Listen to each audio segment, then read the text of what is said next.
Hello, everybody. It is great to be here to chat about donor retention using your CRM. I just want to give a big shout out to both Yasmin and Ben and the entire team at TechSoup for helping to put this together. It's been a really great process working with them.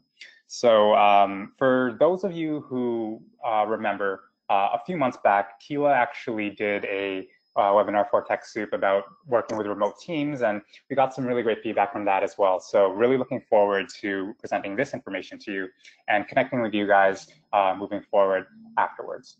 So today we're going to be talking about strategies for donor retention using your CRM. And donor retention is obviously something that is super important within our sector, within the nonprofit work in general. And it's something that I think everybody has a good idea of what it is, but might not understand the nuances about how to actually act and create donor retention strategies, and what tools to actually use to do that. So today, what I want to do is talk a little bit about the donor and really focus on their role in this strategy and how you can use a CRM, a customer relationship management or constituent relationship management tool to actually create better strategies for you when you're actually looking to retain donors moving forward. So a little bit about me and my nonprofit journey and why this is so important to me and this type of work is so important to me. I've hopped around nonprofits quite a bit, started at volunteer MBC in the Peel region, worked for United Way at Peel region for quite a while there, and then started working for Plan International. And after that, after a little bit of work in the nonprofit sector at these different levels, I hopped over to the corporate side and started to do CSR. So I worked with Tata and Microsoft and did their CSR programs and got to learn a little bit more about how they interact with donors. But basically, all of this is to say that at every level that I've worked at throughout my nonprofit journey, I've had the opportunity to really come in close contact with donors and really understand what makes them tick, what they like, and more importantly for this conversation, what they don't like. I learned that through the nonprofit side as well as the corporate social responsibility side. And my introduction to donor retention and that kind of conversation happened literally on day one of my first day at United Way. Literally when we got there, we got onboarded and we had a bit of an introduction to the work that we do. And then a viral email found our way to our desk. And it's something that we've noted and called the email because of what it was. And basically it was this email riddled with inaccuracies about what our work actually is.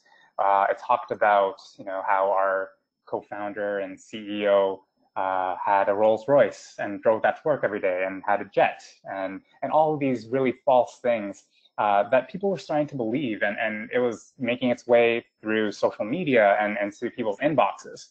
So we were already fighting an uphill battle, trying to get people to donate to our cause and to truly believe and align with us. But with this added wrinkle, it made it even more difficult to retain donors. So that was kind of my rude awakening into the nonprofit world and trying to understand that it's not just about getting people to donate, it's about trying to keep them and trying to make that relationship fresh and communicate to them in a proper way so that they stay engaged with your mission and with your organization moving forward. So for today, at a really high level, I'm going to talk about how do you retain your donors using your CRM as a tool.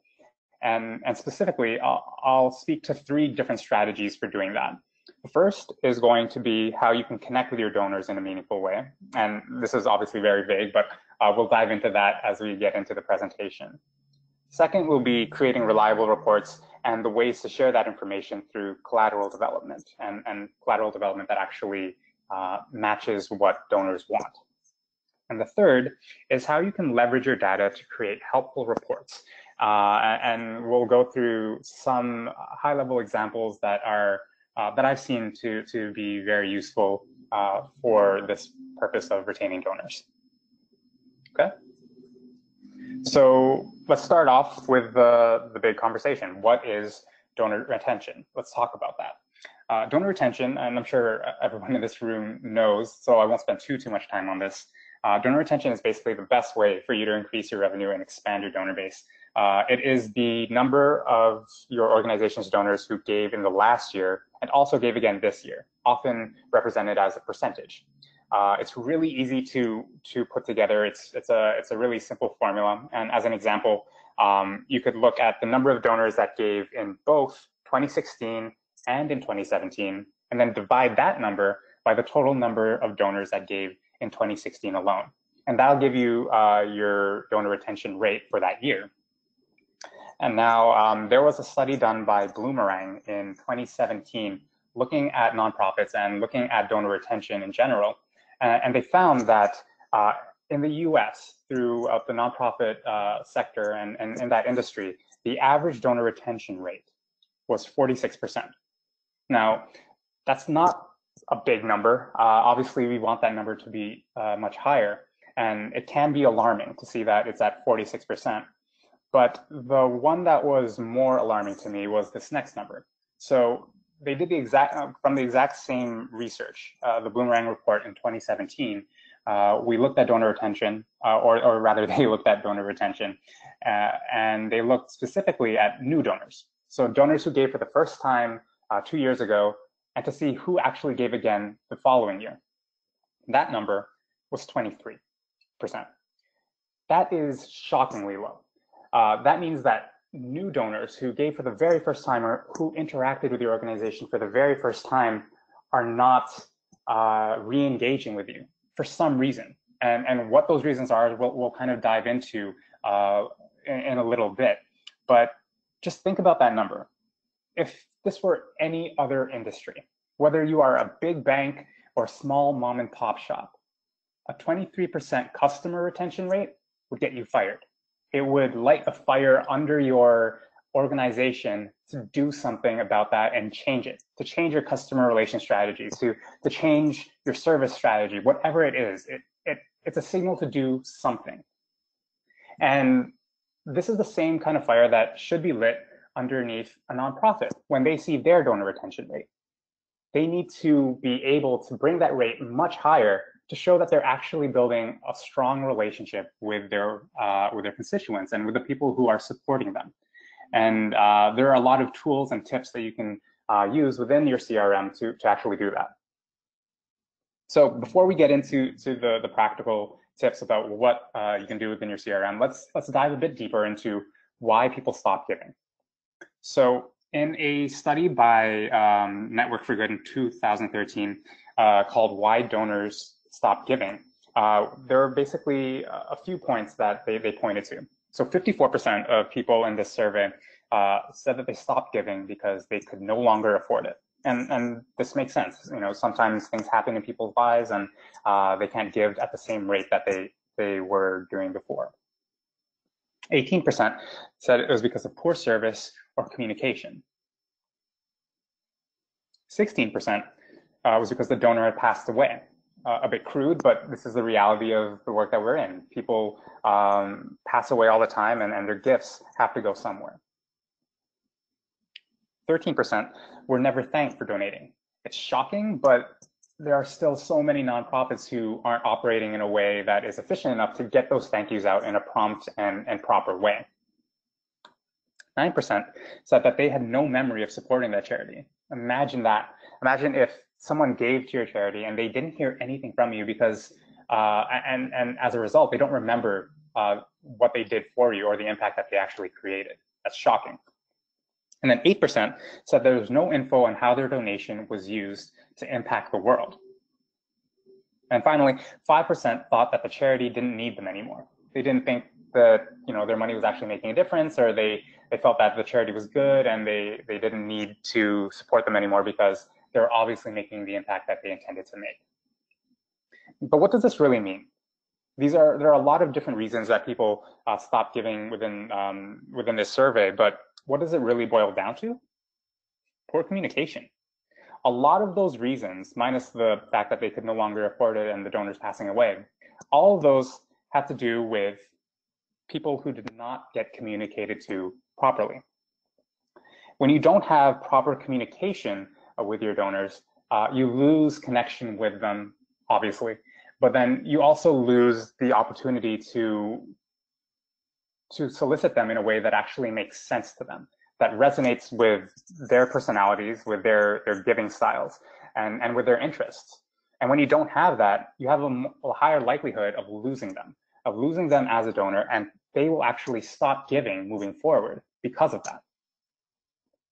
So over the next little bit, that's exactly what I want to talk about. I want to talk about how a CRM can help you increase your donor retention rate by improving these communication steps. So the area where a lot of this breakdown happens is in the stewardship. So obviously we're pretty familiar with this kind of graphic. This is the donor journey. The blue arrow is where you start the acquisition, and then you start warming them up in the cultivation, and then you finally solicit them and you get a gift. Hooray, congrats, that's an amazing accomplishment. But too often things stop there. The stewardship piece is where you really build that connection with the donor, where you show them the impact, where you communicate absolutely everything that you're doing with them, where you thank them multiple times, where you surprise them and delight them in such amazing ways that really make them feel a part of the work. When this breaks down, a lot of individuals wouldn't want to give again, or wouldn't feel like they need to give again. A lot of the reasons that we showed in that previous slide, because they don't feel like they're needed anymore, because people ghosted on them. Nonprofits don't talk to them enough. And part of the reason they might not talk to them enough is because they might not have the information or the data that they need in order to make those connections and talk to them. And CRMs can help with that. So what do donors actually want? In Penelope Burke's book, Donor-Centered Fundraising, she kind of lists out what donors actually want in this stewardship phase, and it's prompt and personal messages of gratitude. So obviously, once someone makes a gift, talk about that gift as soon as you can and thank them for what they did. Specific story-based reporting on the impact that the donor is making through their last gift. So don't only tell them that you're thankful for their gift, for the general impact it'll make. Tell them exactly what impact it's going to make on your work, on the lives of people, on the lives of your clients. Tell them about the role that they're playing, the active role that they're playing within your mission. And then repetition of impact and gratitude before the next solicitation. So this goes back to the solicitation stage of your donor journey. Tell them about the impact that they made. Thank them again for the impact that they made, to remind them of the work that they are actively a participant of, and then make that ask. So you have to warm them up again. Just because they gave doesn't mean that they are ready to give again just because they were generous last year. You have to warm them up, and it's a constant thing. It's like any relationship that you have with anyone in your life. You have to have constant communication. You have to nurture that relationship, and you have to be able to feel like you have a personal connection with someone before you can make any type of ask. So Shannon Doolittle, somebody that helps run a blog and that we've connected with in the past, she had a great quote about donor retention and how to do it properly. And she says, "Be a nice human. Say thank you, care deeply, and value kindness. Be unpredictable and unforgettable. Make your donors smile and celebrate their generosity, and tell them how they made the world a better place." So everything about the strategies that I want to dive into over the next 40 minutes or so is basically opportunities for you to do exactly this, for you to be human in a way that, and create those opportunities for you to be human so that you can create genuine communication and genuine connections with people. So let's dive into it. Let's talk about connecting with the donor in a meaningful way using your CRM. So the first thing I'll have to say about using a CRM is to actually use it. Your CRM is more than a contact database. It's more than a place for you to house names and phone numbers. There's so much more that you can do with it. And far too often, especially small nonprofits, they work with CRMs in a way to just house information. But you can do so much more. It's a living and breathing thing, and it's full of so much potential. Potential for asks, potential for new directions in your marketing collateral, potential for new donors, and also for lapsed donors to come back to you. All of that lives within your CRM in some way, shape, or form. So what's really important for you to do is to start thinking about what kind of stories do you want to tell? What kind of things do you want to communicate to donors, especially ones who have already donated to you in the past? And once you have an idea of the types of narratives that you want to talk to them, then you can start to collect very strategic bits of information. So some of the must-haves that we would definitely have to collect, and this is something that I would suggest for every nonprofit, whoever that is using a CRM, and you probably already are doing these things. So the must-haves are contact information.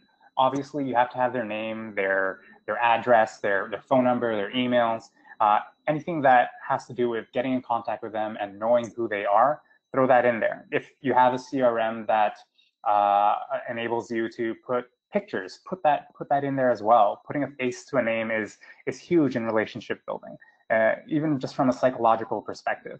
It helps you really humanize the person and treat them like a person. And that's a huge part of being human in your fundraising and being human in your donor retention strategies.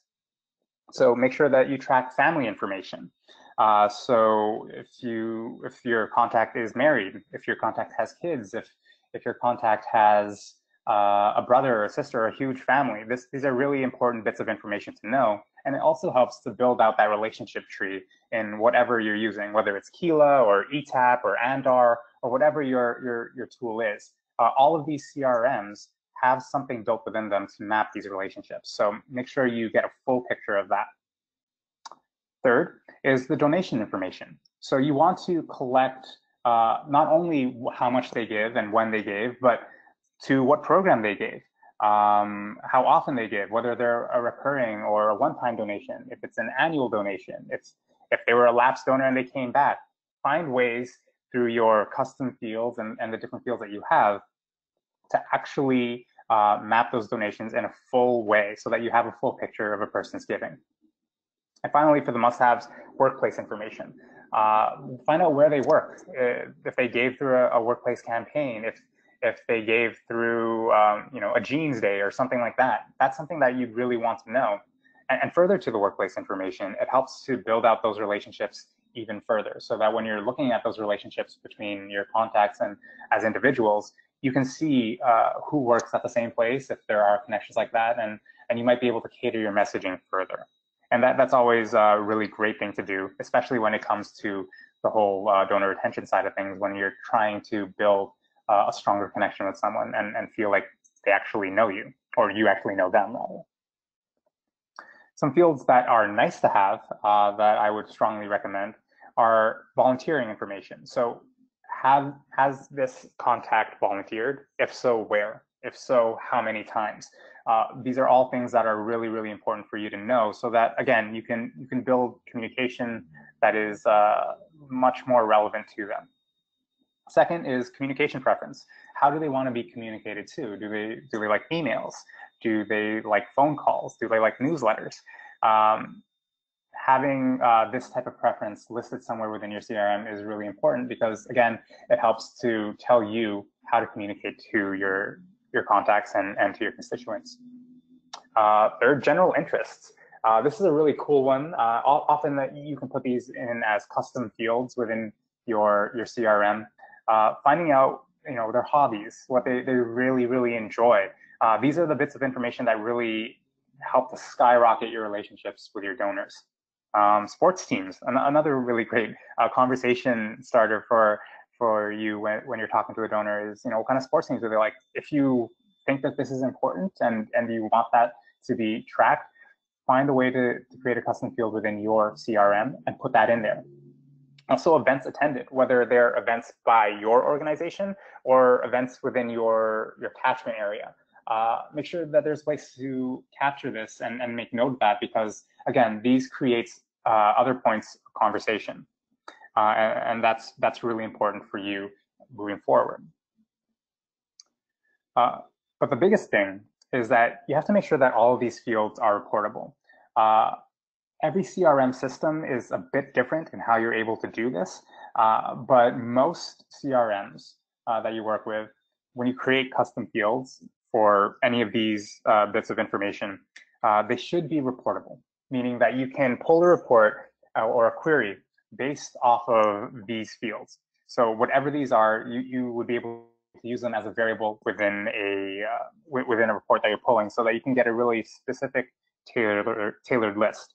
So, for example, if you know that there's a huge basketball event coming up, and you know that there's going to be some people in your donor base that are really, really interested in basketball, and that's me. I'm very, very interested in basketball. The Raptors are probably my favorite team. That's a bias because I'm from Toronto, but that is exactly something that would be up my alley.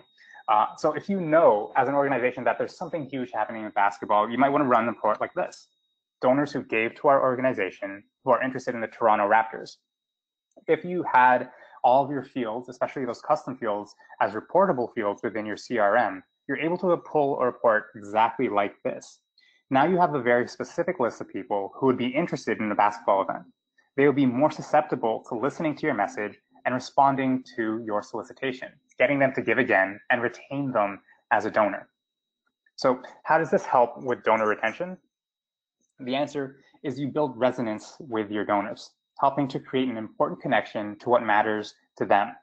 Building resonance is so important through every single aspect of the donor journey, but especially in the solicitation, especially in the part after they've given for the very first time.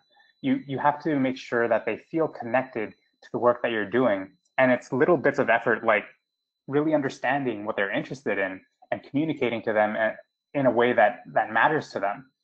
That's what actually helps to create that resonance for a relationship and helps you get that secondary gift, that third gift, that recurring gift to keep them engaged with your organization.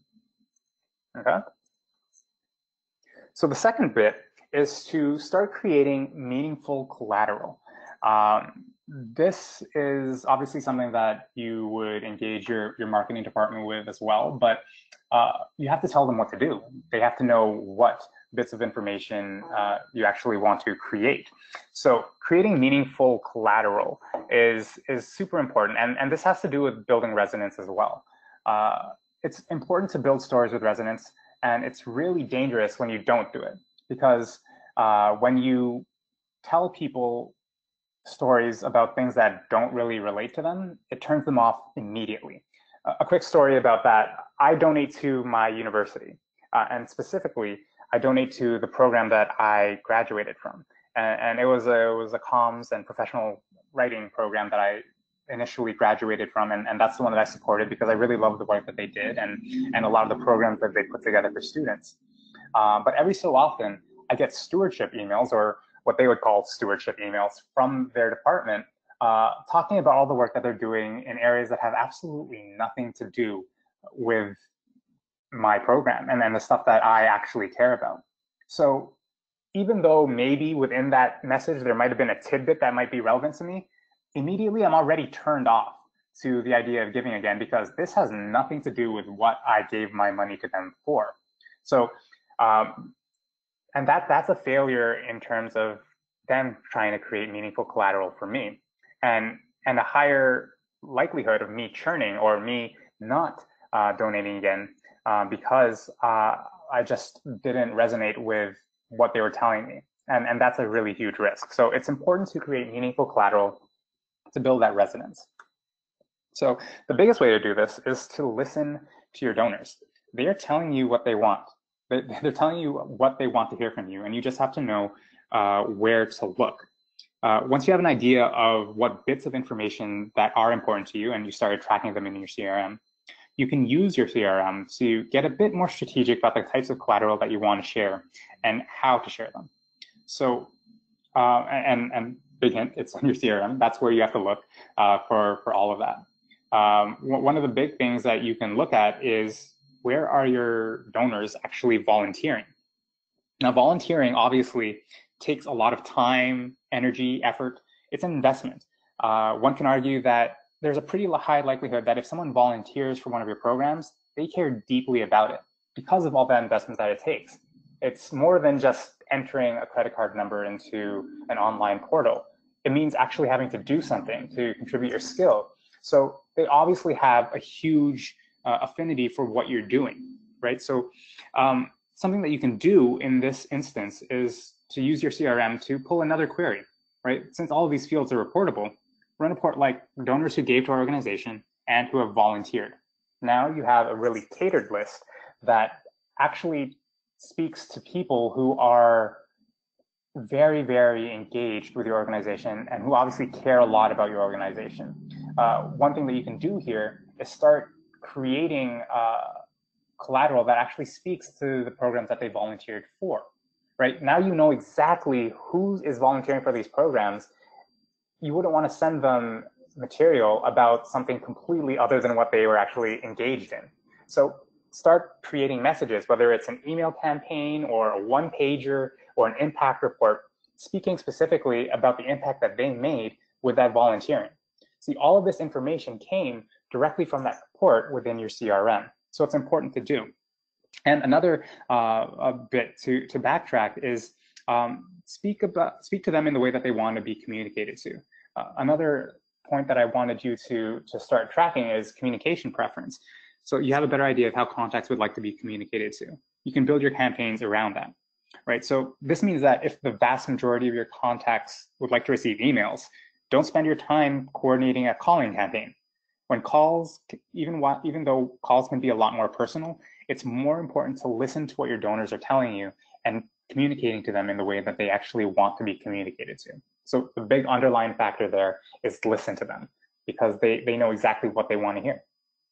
Okay. Another area that you can look at is, where are they giving? So this is another area that you can glean a lot of information about your donors and learn a lot more about how they want to be communicated to. When you look at your donors and the segments where they are giving to, often there are a lot of different areas that people can give towards, whether it is a cause area or a specific program. The example that I always look at is the ALS Bucket Challenge. Now, the ALS organization that put this together, they have different cause areas, but their really successful campaign was the ALS Bucket Challenge. So if people gave to this bucket challenge and then they received communications afterwards about programs that had nothing to do with it, they'd be a bit more confused. They might not want to give again because, again, they don't know where that impact has gone. They don't know what's happened with their donation, and they're not being communicated to properly. So a way for you to navigate this kind of list within your CRM is to pull a report like this. So donors who gave to your organization and who also gave to program X in this case. So whatever the program is, whether it's a program that your clients go to or if it's a cause area, find a way to segment that within your own CRM and pull those kinds of lists. Because that's really, really important for you to know so that you can create collateral that they actually want to hear about. And it's really catered for them.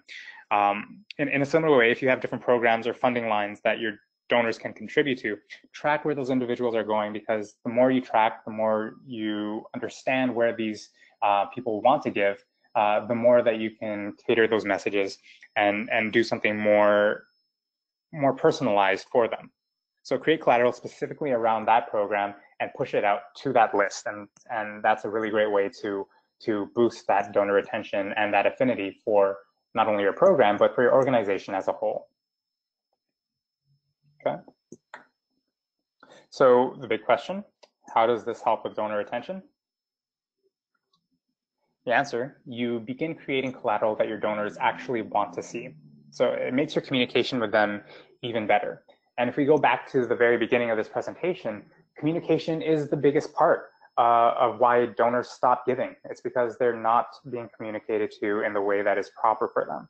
So you can use reports within your CRM and the creative reporting structures within your CRM to actually understand how individuals give, how they want to be communicated to, and the types of collateral that would be the most useful to communicate to a specific group. And when you have these really tailored messages, you increase that likelihood of them giving again because you are communicating the impact to them. You are letting them know about the impact that they made and the role that they're playing. And you're letting them know that the work isn't done yet, that they're still needed.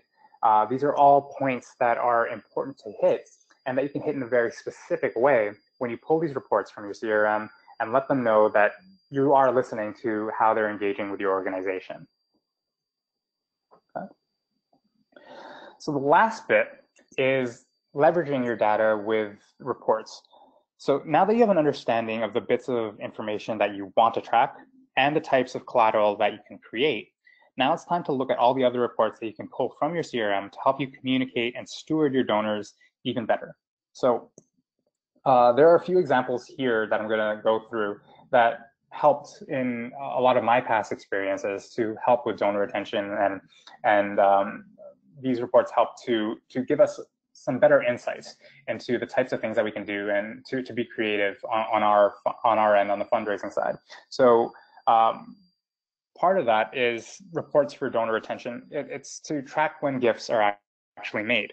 So when a donation is made, there's a lot of information that you can track from that, and especially if you are putting that into your CRM, you have an idea of when they gave, how often they give, and if there's a recurrence to that donation.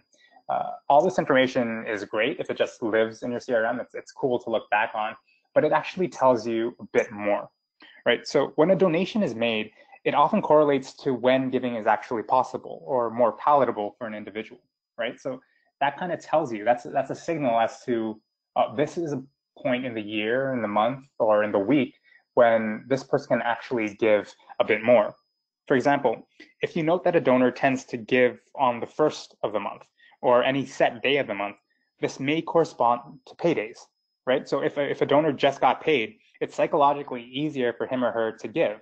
So asking for a recurring donation then will likely net you a bigger donation or a recurring gift, and kind of locks in those donors to make sure that they don't lapse. So it helps to increase that donor retention rate, right? So similarly, if the donor makes an annual gift, look to see if there's a trend in the time of the year that it's made. Perhaps this correlates with an anniversary or a specific event in a donor's life, or simply when a certificate or a deposit for an investment pays out annually, right? All of these things you can kind of glean from the information in your donor CRM. And it's important information to know so you can track when those gifts are made. Oh, sorry, these are just a bit late on the slides. I forgot to put that.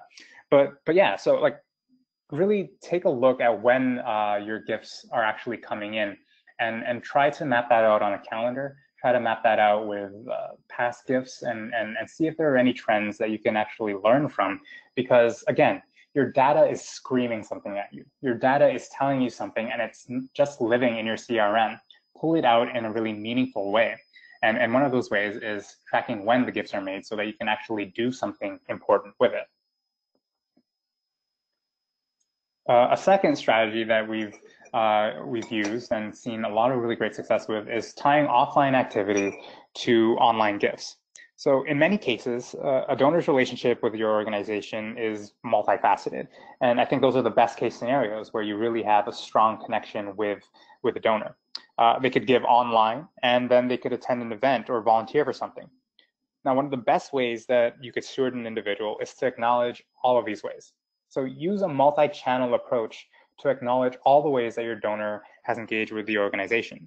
So one of the ways that we've actually done in the past was looking at our CRM and looking at the people who have donated to us and then also attended an event and donated there. And then getting that very specific list and doing a mailing to them. So we considered sending a direct mail to those individuals who attended the event and also thanked them for their gift online through that thank you message through that hard mailing thank you message. So we're acknowledging them in multiple ways for all of the ways that they actually interact with us. So what this actually does is it acknowledges everything that they're doing for your organization. And it drives home the idea that a donor is personally important to the cause and is a welcomed and valued member of the community. That's exactly what we're called to do when we're trying to retain and communicate with our donors. We're trying to communicate that they're actually a valuable part of the work that's happening, and because that's the truth. Without them, we're not able to do the work that we're doing. So we have to communicate that to them in a really positive way. And one of the really great ways to make it feel personal to them is to talk about every single bit of interaction that they've had with you. Thank them and thank them over and over again. All this information lives within your database, or should live within your database. So find a way to track all those bits of information and then pull reports based off of that, so you know exactly who to thank, when to thank them, and what to thank them for. Those are the most important bits for you when you're trying to really understand you know, how to retain them and build that relationship and build that resonance moving forward. So the question for this one, again, how does this help with donor retention? And the answer is pretty straightforward and simple. When you collect data on how your donors give, you have a better idea of how to steward them and then retain them as donors. It all boils down to communication and building a proper relationship, and knowing where to look within your CRM system to build that relationship moving forward. And that's the most important part of donor retention, and using your CRM to form strategies for donor retention. It's about creating opportunities for you to have genuine connections with people. And although you're using technology to automate a lot of these things, you can still have very genuine connections with people. And I would encourage you to do that as much as possible, because that's the most important bit of this. You're trying to create opportunities to delight, to surprise, and to show your gratitude. But you can't just do it willy-nilly. You can't just pull a name out of a hat and then try to thank them and pull these strategies off. What you have to do in a really strategic way is pull reports, and then find the people that specifically need these messages, and then send out catered messages for them. So really ran through a lot of that very, very quickly, but I'll go over some final thoughts here before we jump into some Q&A. There are a lot of ideas kind of thrown in there, and we can definitely revisit a lot of them in the session following this with the questions. We can definitely talk about those, and hopefully I'll do my best to answer any questions that you might have about how you can use your CRM specifically for that. But in summary, donors stop giving because of bad communication. This is something that we kind of established at the top of this presentation. They stop giving because they don't feel communicated to, they don't feel like they're important, they don't feel like they're needed anymore, they don't know about where their money went or the impact that was actually made. And CRMs can help you communicate more effectively by helping you collect meaningful data points about each donor, telling you what types of collateral to develop, and also giving you reports that tell you more about how your donors behave. All three of these things live within your contact database, and they live more specifically in the reports that you pull from them. It takes a bit of creativity, and it takes a bit of playing around within your contact database to be able to pull these types of reports and actually do something with them. But these are a lot of the starters that will actually get you into the mindset of thinking strategically about how you can communicate with your donors to retain them, and to retain them in a positive way. Now, it's important to note that obviously CRMs are a huge part of this. Whether you are using, whatever system you are using, a CRM is a huge part of it. But I encourage you, even if you are a small nonprofit that doesn't have a fancy system, it's important to use something. Whatever it is, track your donor information, track your donor interactions in some way. And I hate to say this, but if you have to use spreadsheets, use them. It's better than nothing. I would highly encourage you to start looking at the CRM, start looking at what TechSoup has and some of the discounts that you could get with other CRM systems, and implement them within your own nonprofit, because there's so much that you can do. There's so much potential. There's so much room to bring back lapsed donors, and there's so many stories that live within your CRM itself that help you to retain donors moving forward. And it's so important for you to do that routinely and be very strategic about the types of relationships that you're building and the types of lists that you're building out. So all of that is living within your CRM, and it's really important for you to do that. So hopefully this presentation gave you some high-level ideas of the types of reports that you can run to start thinking about the types of strategies you want to build moving forward. So that's it. I just want to say thank you before we dive into our Q&A. I was asked to leave about 10-15 minutes at the end of the presentation for Q&A, so I do want to thank you for that. If you have any specific questions that I'm not able to get to at this after this presentation, feel free to send me an email. That's my email there, and you can also connect with me on LinkedIn or whatever way you want, so that we can chat and I can talk to you about other strategies that have worked, or even tell you a little bit more about the work that I'm doing at Kila. But other than that, I just want to say thank you to everybody that was in attendance for giving up your time on your lunch hour to learn more about donor retention strategies through your CRM. So with that, I'll pass it back over to Yasmin and the team at TechSoup. Thank you so much, Phil, for your great presentation. And we're great on time, so now we have plenty of time to take questions from the audience. So if you have not entered your questions yet, please do so now by using the questions chat box in your GoToWebinar panel. So to start off, Larry asked a question on collecting data that was pretty good. Can you tie a person's likes on Facebook or something similar to that into the CRM? Hi. Awesome. Great question, Larry. I think that's a really wonderful way to measure engagement, tying somebody's social interactions with your organization. And there are definitely some systems that do it. I'd have to dive into a few competitive reviews, but I do have a few documents that I can share either with the TechSoup team to share with everybody, or with Larry individually, that kind of show which CRMs have that feature to actually track the likes and other social interaction events with your CRM, to actually fire off a note within your CRM so that you're up to date with that. But there are some systems that are able to do that, and it's really great for you to get a bigger picture, a clearer picture of how individuals are engaging with your organization. And that's just another way for you to truly understand and communicate with them in a positive way, that you are seeing what they're doing with your organization, and that you are appreciative of all the efforts that they're putting into making sure that your cause is being seen and heard and being supported.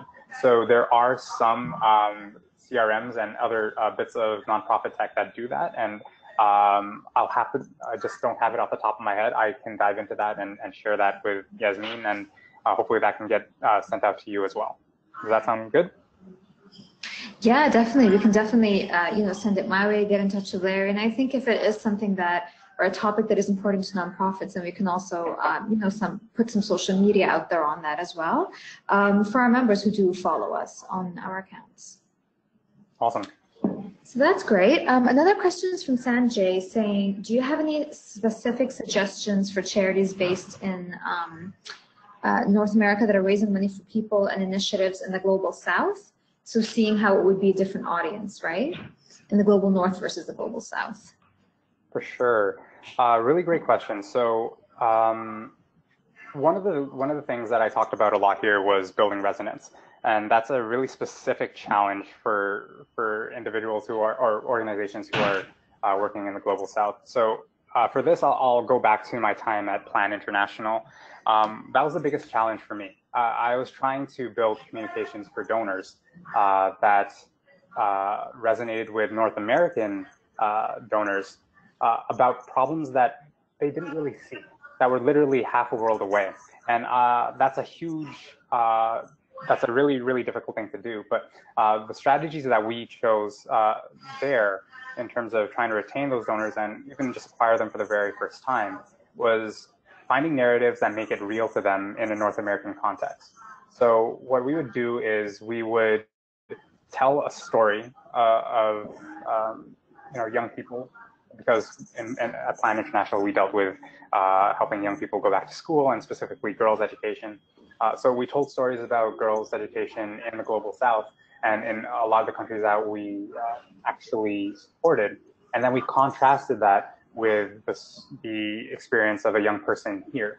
And what we found is that once people started imagining their own contacts, their own daughters or nieces, or even themselves, and the differences that they actually that are actually being faced in the global south, and having those highlighted side by side, we found that that was a really big way to get donors to give at the very first time.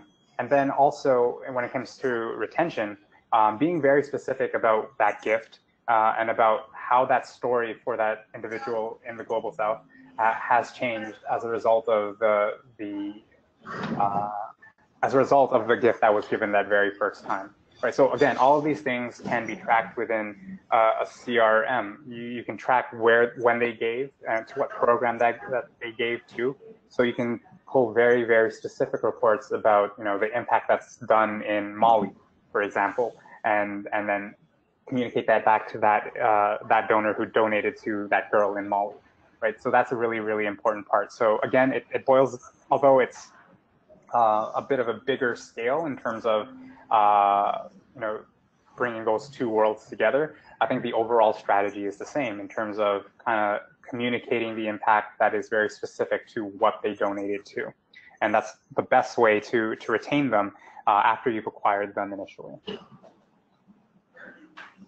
Yeah, that's a great answer to be able to relate to that within the context here. Mm-hmm. And we have a question from Michelle, and she asked it pretty early on. The stat you gave about the number of donors who pass away because they're older. Mm-hmm. So that's why they stop giving. So the number drops because they seem to pass away. So her question was, is that because the donors tend to be older?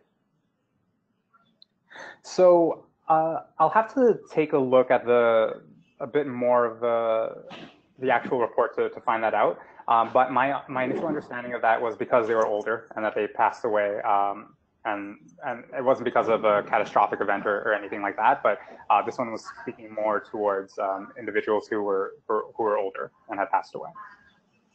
Yeah, my colleague Ben, made a really good point. He said, if it is due to being older, does that mean giving in the will for charitable giving could be an option in terms of understanding the donors, right?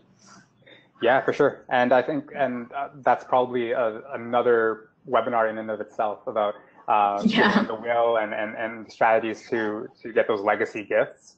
And that's a really important strategy to build out. But again, something as crude as it may be, it's something that you can track within your CRM. It's something that you can track when you're tracking the age of people and you're talking about their experiences and their interactions, knowing when to actually start having that conversation about, when to start talking about wills and things like that of that nature.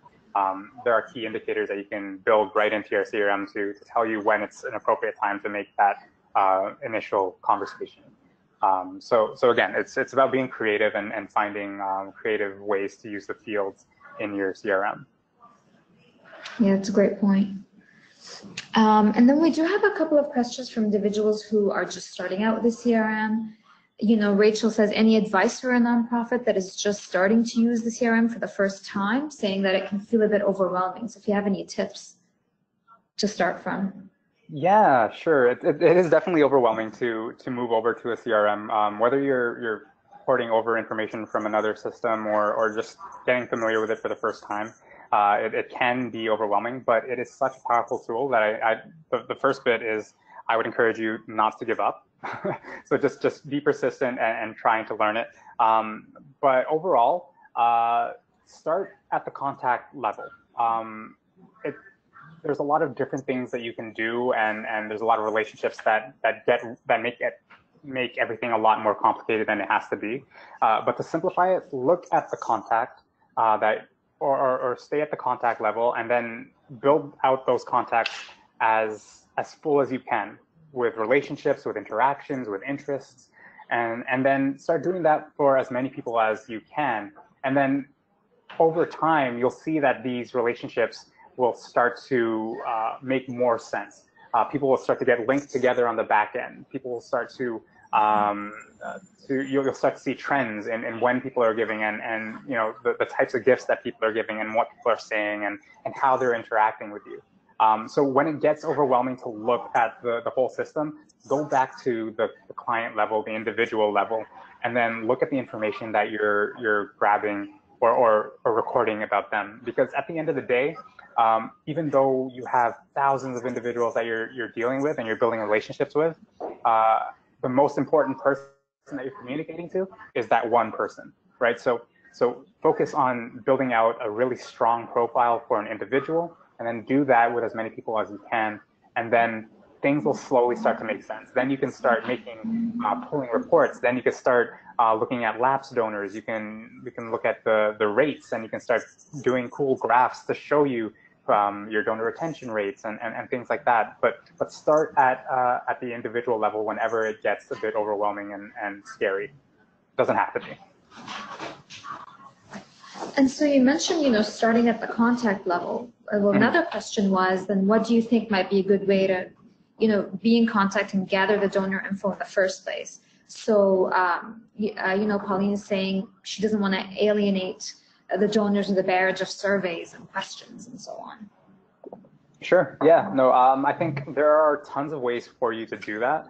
Lots of ways that we've used in the past and that we encourage a lot of our nonprofits that we work with to do. One of them is through surveys. Undoubtedly, you've sent surveys in the past and things like that. So that's one way to gather your information. When they actually donate to you, you gather a bunch of information from when they donate to you, whether it's on a physical form or online. You're able to gather a lot. And if you have a CRM that allows you to build custom forms and custom donation forms, you can even ask questions in there. So it's kind of like a survey where you gather information, but it's built right within your donation form. That's something that Keela does, where we're able to really talk about, or throw in as many questions as you want so you can gather that information. Other systems do offer a lot of other fields where you can do that as well.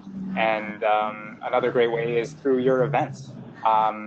Something that I know about the sector is that there are lots of events, lots of areas to build community and bring people together. Get them to sign up for a mailing list. Get them to write their name down to support, to pledge to support something, or find ways to gather the information at registration. There's lots of really creative ways to do that, but I would say look at all the ways that you're already interacting with them and see if you can build more questions into those interactions that already exist. So it feels a bit more natural. You aren't, like you said, sending a barrage of all these surveys towards them when it's pretty obvious that you're just trying to get their information. So yeah, look at, do an audit of all the places that you are already connecting with them, and then find ways to get more information and throw in a few more questions in there, and then input those into your CRM, and then watch those connections and those profiles get even more full. Awesome. And now Desiree has a question, and we do see this more with the public-private partnerships going on, for example, and working with big corporations. So do you have any CRM tips for fundraising from big corporations? Yeah, so it's interesting at this level. So one thing that is great for CRMs or with CRMs is that you can actually create org or company level contacts where the actual company is a contact itself, and then you can build underneath that the departments that company has, or the employees that work within that company, and the roles that different individuals have. And what that enables you to do is again, it humanizes that company and allows you to see the individuals that are working there. One of the things that is really interesting when you're talking about an organization to a company is that when you break it down, you're still talking to an individual. You're still talking to the individuals at that organization who are making decisions about where that donation is going to go or where that money is going to go. So at the end of the day, you're still building relationships with people. And it's important to understand the structure of how those people live within that organization. But also, it's important to build out those relationships within the organization so you have an understanding of that, their VP also gave and also donated and also participated in this event, so that when you talk to those organizations, you already have a better understanding of their relationship with you. And you can make a catered ask, and you can make a more strategic play when you're talking to them about a solicitation or getting them to support you for an initiative moving forward. So, and I guess that'll be the biggest tip that we talk about when we're talking about corporations and those partnerships, is that you're still at the end of the day talking to people. So it is still a very much person-to-person relationship, even though it is disguised as something bigger. Okay, great tips. And we do have what is possibly the last question from Barry that is pretty technical. His question is, how does one make a user-defined field reportable? So that one depends on your CRM system. So there are, again, I can only speak to Keela's system because that's the one that I'm the most familiar with. We have custom fields that are reportable. And that is, so our custom fields are basically what you're calling user-defined fields. And that's basically any field that you want to gather information on, you can create a report on. So all of those fields are reportable. So it varies depending on the type of system that you have. And I know that a lot of other CRMs can do that. So speak to someone that's more technical and more advanced with your specific CRM at your system, and see if you can actually create a field that is reportable, because I know that a lot of our systems can do that. Okay, amazing. Well, that's great, and that's all the time we have for today. But again, I really want to thank you, Phil, for sharing your knowledge with us. And I'd like to thank everyone for taking the time out of your day to join us. And just a reminder that we will post the webinar recording and slides to our website within a week. Also, please fill out the brief post-webinar survey that will launch after the session if you have any additional questions, or if we were not able to answer your questions today. Thank you, and have a great rest of your day. And thanks so much, Phil. No worries. Thanks, everybody. Bye. Take care.